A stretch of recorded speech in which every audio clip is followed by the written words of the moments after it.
Whether you want to build massive bases and argue decor choices with friends, or test your grit against the elements alone, we have you covered. From modern indie hits to legendary classics, these are the best survival games you can play right now.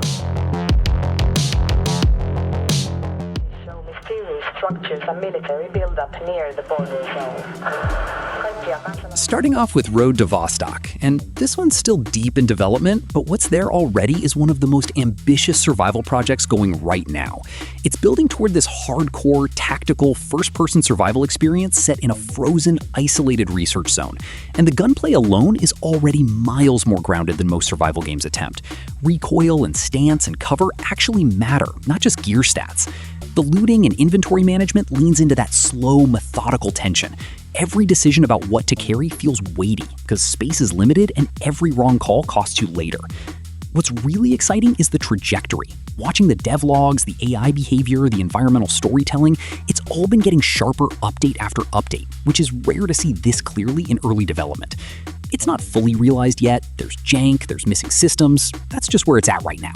But the bones here are truly some of the strongest in the genre. Keep this one on your radar, seriously.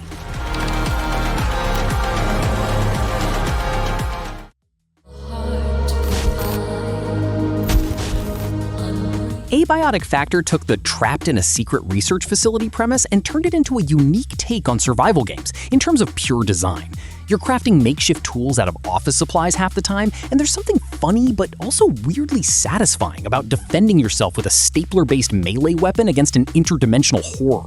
The facility itself acts as this sprawling, interconnected map, full of vents, maintenance tunnels, shortcuts you slowly unlock, so exploration feels less like wandering and more like solving an actual physical puzzle.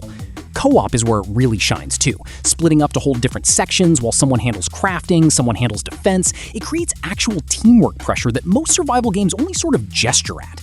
The tone balances horror and comedy really well. It never fully tips into either, which is a harder line to walk than people give it credit for. It's still growing, updates keep expanding it, but right now, it's one of the freshest takes the genre's had in a while.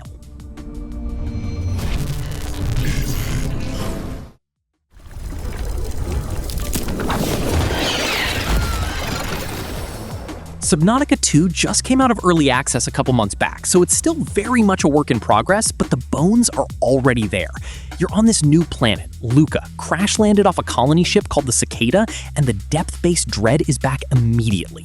That same, am I actually ready to go down there feeling the first game nailed. Base building got a real glow-up too. It's sculptural now, less snapped-together Lego, more actual shaping of the structure, which sounds small but changes how you plan a base entirely. The Tadpole Submersible is the new toy. Small, nimble, good for squeezing into spots the old Seamoth never could. Co-op's the headline change, up to 4 players exploring together, and having a buddy call out, "There's something big below us," in real time hits different than just reading it in a log. It's early days, content's still filling in patches, but that core dread and wonder loop, already back, already working. It's all gone now. You're going to die here. I moved between the shadows, between the infected. Project Zomboid is the one that made one bite and you're done feel like an actual threat again, and the permadeath tension here is unmatched.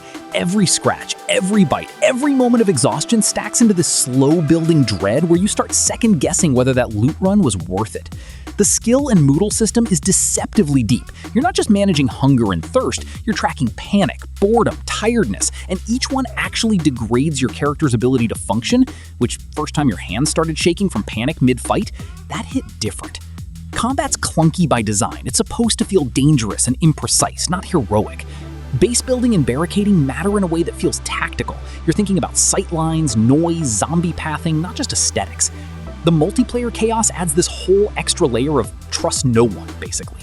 It's slow, it's unforgiving. Few games make death feel this consequential, this permanent, in a way that actually matters.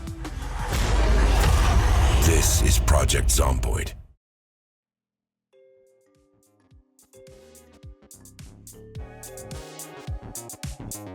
I mean, look, it feels almost silly trying to include it, but the survival mode of Minecraft is still truly one of the best in the market, and it's easy to forget that under 15 years of cultural noise.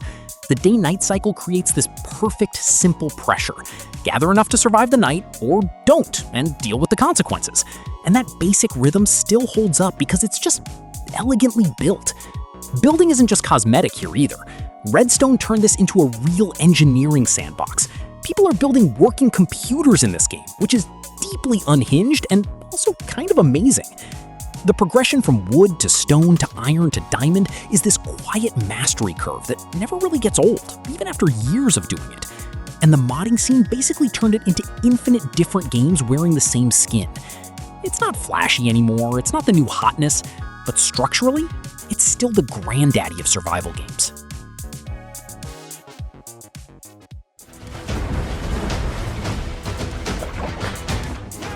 Windrose is one of those games that's still finding its identity in early access, but the foundation's got real promise. It's leaning into a stylized, almost storybook aesthetic while keeping the crafting and building features grounded and satisfying to fiddle with. The seasonal weather system actually reshapes how you approach resource gathering, so you're not just repeating the same loop every day.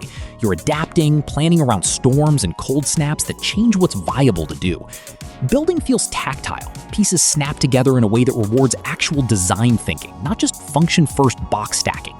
It's still early. Some systems feel a little thin, combat especially needs more time in the oven, but there's a clear vision here of cozy but substantial survival, where the crafting depth doesn't sacrifice the charm of the world around it. Worth keeping an eye on for sure, because if the later content matches the ambition of what's already there, this could end up being a true sleeper hit down the road.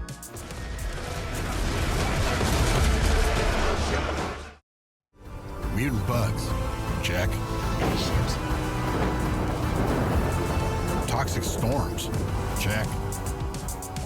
Forever Skies flips the survival formula sideways. You're not building on the ground, you're building an airship and drifting above a toxic, poisoned Earth, which is a refreshingly fresh angle for the genre. The core tension is altitude management. Basically, you dip down into the toxic layer to scavenge resources, and every second down there is a countdown against your filtration systems failing. Airship customization is where the real depth lives. You're adding modules, balancing weight distribution, managing power output, and the game actually punishes your structural layout if you just slap rooms on without thinking about the whole ship. Combat's there, mutated creatures and drone encounters, but it's not really the focus. It's more of a spice on top of the exploration and scavenging core loop. The atmosphere does a ton of work too. Drifting silently above a dead world has this quiet, almost melancholy vibe that most survival games don't even attempt. It's a slower burn, sure, but the overall game design alone makes it worth a look.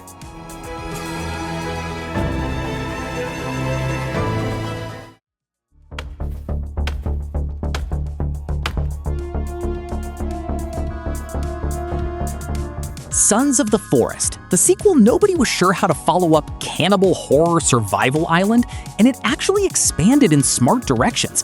The building system got a total rework. You're doing actual foundation and frame construction now instead of the more rigid snap building from the first game, so structures feel less like Lego and more like genuinely improvised carpentry.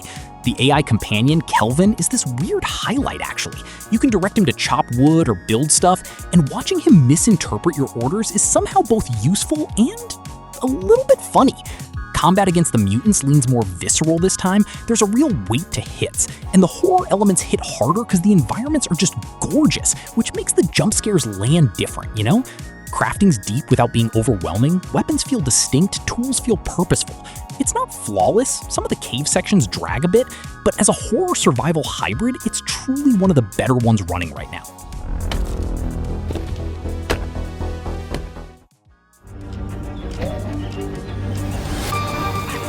Don't Starve Together took the brutal, punishing single-player roguelike adjacent survival of the original and just bolted co-op onto it, and somehow made it even more chaotic in the best way. The sanity feature is still the standout system here. Drop low enough and shadow creatures start showing up, messing with your resources, and there's this constant tension between exploring for loot and just staying sane enough to function. Seasonal cycles gate your whole strategy. You're not just surviving day to day, you're planning weeks ahead for winter, for the recurring giant bosses that show up like clockwork and will absolutely wreck an unprepared camp. The art style does a lot of heavy lifting too. That gothic, hand-drawn look sells the tone way better than realistic graphics ever could. Character variety adds real gameplay diversity, not just cosmetic differences. Each one plays kinda differently. It's punishing, it's a little mean-spirited even, but in a way that's fair. You die, you learn, you get better. Simple as that. Vintage Story is the one people describe as Minecraft if it went to grad school. And yeah, that's basically accurate. The temporal stability feature replaces the usual day-night monster spawn logic with this decaying rift system that actually pressures you to keep expanding, not just turtle forever in one spot. Metallurgy is where it really flexes. You're not just mining ore and slapping it in a furnace, you're bloomery smelting, actual alloy ratios, temperature management that punishes you if you rush it. It's got a steep learning curve, I won't pretend otherwise. There's a genuine wiki tab open at all times phase early on, but once it clicks, the progression from stone tools to functioning Bronze Age society feels earned in a way a lot of survival crafting games just don't manage. Combat's serviceable, not the focus design-wise. It's really a crafting and world simulation game wearing a survival game's clothes. If you like loops that reward real understanding over grinding, you should try it out. The game is overshadowed by Minecraft, but for the obvious reasons.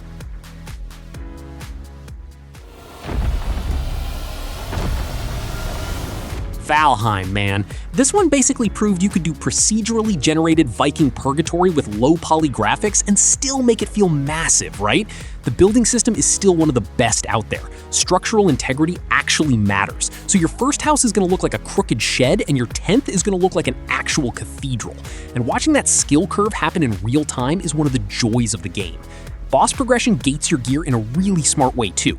You're not just grinding numbers up, you're hunting a specific creature to unlock the next tier of metal, the next biome, the next whole new set of problems, basically.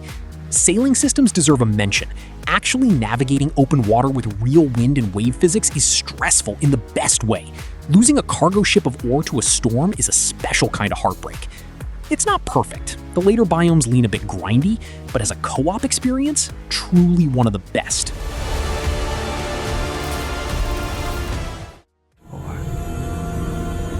Not progress, but chaos. Once Human mixes survival crafting with this cosmic horror, gacha-adjacent progression system, which sounds like it shouldn't work, and yet somehow it mostly does. The core survival loop is pretty familiar. Gathering, base building, fighting off stardust-corrupted things, but the deviant feature is where it gets weird, in a good way. You're basically capturing corrupted creatures and repurposing them as base defenses or utility pieces, so your base ends up being this bizarre hybrid of turret and horror movie prop. Combat's more action-oriented than most survival games on this list, closer to a looter-shooter rhythm than slow, methodical crafting sim pacing. The seasonal wipe structure is gonna be divisive. Some people love the fresh start, some people hate losing progress every few months, and I get both sides. But there are some permanent servers if you want to settle down. Monetization's there too. It's not invisible, but it's mostly cosmetic from what I've seen. It's a strange, kind of messy blend of genres, but if you want survival crafting with an actual horror atmosphere, it delivers.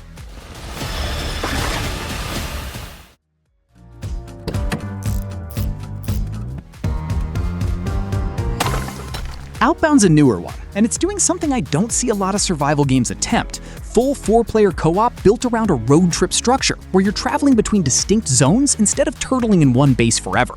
In practice, it leans into resource scarcity hard. Food and fuel both drain constantly, so there's this persistent low hum of we need to move soon that keeps the pacing tight. Vehicle maintenance is a real system too, not just cosmetic. Parts degrade, you're patching your ride together with whatever scrap you scavenge 2 zones back. The crafting tree is satisfying without being overwhelming, which is a balance that is much harder to hit than people think.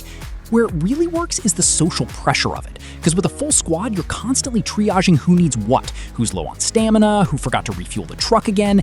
It's still finding its footing in places, but the game's foundation here is genuinely solid.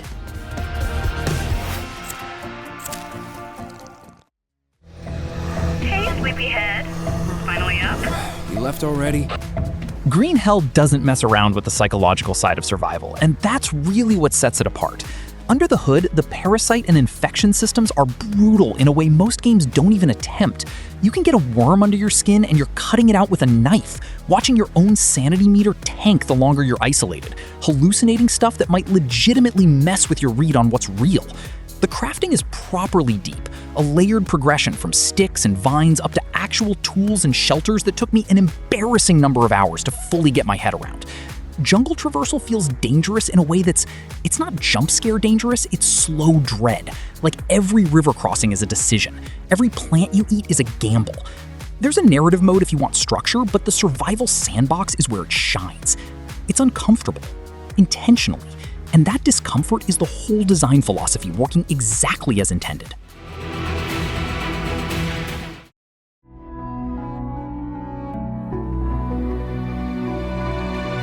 Sunkenland is basically, what if Waterworld, but you get to build the raft empire? And that's exactly the appeal.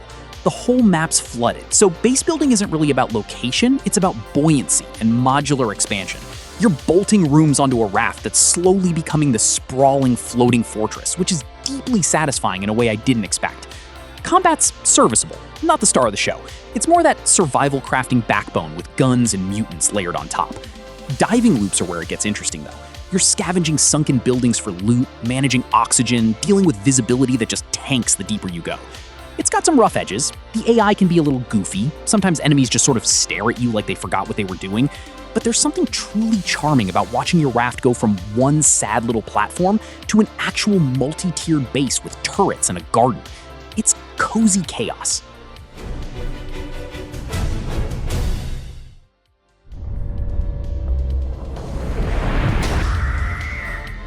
Seven Days to Die has been in development for what feels like a geological age at this point, and that's kind of the story. Despite being out of early access, it is still actively being developed. It started as this rough, janky zombie and crafting hybrid, and it's slowly, painfully turned into one of the most structurally dense base building games around. The Horde Night structure is still the hook. You build, you fortify, and every 7th night the game asks, was that fortification actually good, or did you just think it was good? And usually you find out the hard way. The physics on structures is the underrated bit. You can't just spam blocks everywhere. Stability actually matters, so if you undermine your own base too aggressively, it'll just come down on you. The skill and perk system got a full overhaul a while back too, so it's not the same game it was 5 years ago, not even close. It's still got some jank, sure, it's an old build under the hood, but the core loop just works. Great plots are afoot in the Imperium, and the currents of intrigue run deeply. Dune Awakening takes the survival formula and drops it straight into Arrakis, and the sand systems alone are worth talking about. Sandworms aren't set-piece monsters, they're an actual environmental hazard tied to how much noise and rhythm you're making on open sand, so movement becomes this constant risk calculation. Do I sprint across and hope, or do I take the slow, careful route and burn daylight? Water management is the survival hook, obviously, it's Dune, but they don't overdo the thirst meter thing. It's baked into base placement, into still suit upgrades, into whether you can even justify a raid across open desert. The faction politics add this layer most survival games don't bother with, where crafting and building actually plug into a bigger power struggle instead of existing in a vacuum. It's ambitious, and it doesn't all land perfectly. Some of the traversal still feels a little stiff, but the fantasy of surviving the desert, not just decorating it, is definitely there.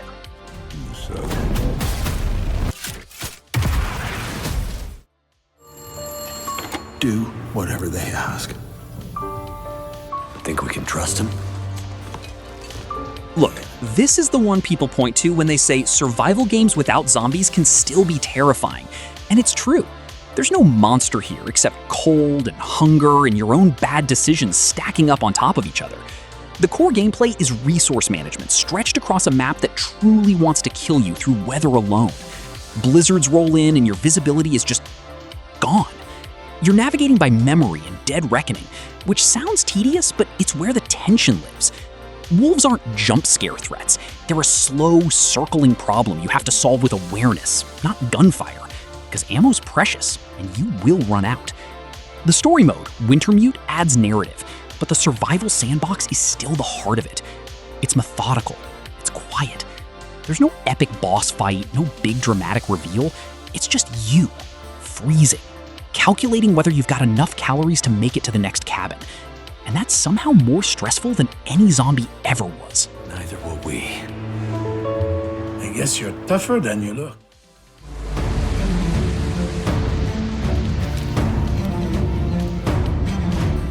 Project Castaway leans hard into the stranded and actually alone fantasy. And that's the whole pitch. No crafting menu holding your hand, no glowing waypoint telling you where the good rocks are. You're reading the terrain. You're looking at plant growth patterns to figure out where fresh water pools, which, first time it clicked for me, felt absolutely great. The building system is modular in a way that rewards actual carpentry logic.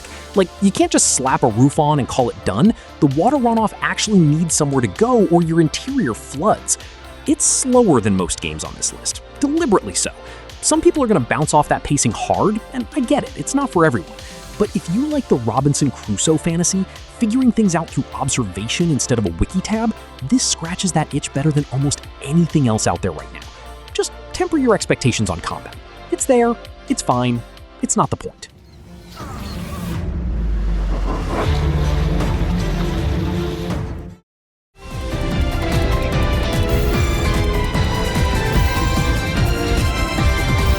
Palworld. Okay, so the story here is almost more interesting than the game itself, right? This thing launched in early access, sold like 15 million copies in a couple weeks purely off the Pokemon but you can put them in factories and arm them with rifles premise. And everyone assumed it'd fade out. It didn't. The 1.0 launch actually cleaned up a ton of the jank. Base building doesn't fall apart on slopes anymore, the raids got an actual structure instead of just happening at you, and they added a real endgame. Gameplay-wise, it's still this weird stitch of survival crafting, base automation, and creature collecting. Against all odds, that combo works. You're mining sulfur with a Beyblading POW 1 minute and fist-fighting a fire dragon the next. It's just dumb fun. Okay, that's all the time I have for this video. As usual, drop a like if you like this video and sub for more in the future. I'll catch you on the next one.